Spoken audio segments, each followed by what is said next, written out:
এটা উপরে যে কোটোয়াটা দেখা যাচ্ছে এটাতে হ্যাঁ। দিলে মাছি, যে কুমড়াটাতে মাছি পড়ে সেটা মাছিটা ওখানে গেলে আর মাছিটা কুমড়ার ক্ষতি করবে না, ওটা ওখানে চলে গেল।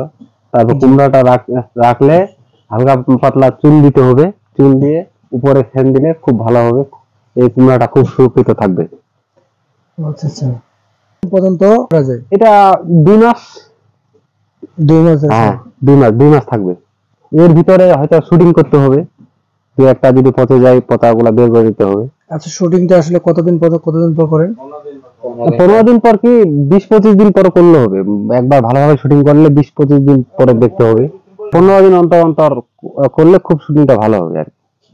আচ্ছা বর্তমানে কুমড়ার বাজার তেমন একটা নেই, 300 থেকে 350 টাকা মন। আচ্ছা, কুমড়া আসলে 50 শতাংশ জমিতে কতগুলো ফলন হয় বল? এই 120 মন, 120 থেকে 120 মন পর্যন্ত ফলন হয় ভালো হলে। আচ্ছা, এই কুমড়া যে চাষ করে আসলে কুমড়া চাষ কোনটা কোন কোন মাটিতে আসলে বেশি ফলন হয়? যে মাটিটাতে হালকা বালা থাকবে, মানে বালা মাটিতে বেশি চাষটা বেশি ভালো হয়। এইটা নাকি?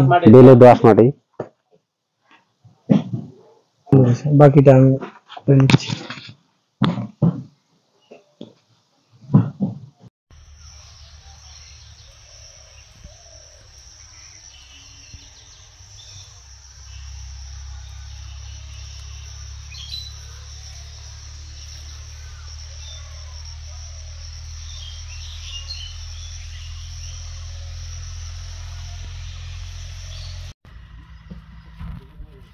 তারপরেও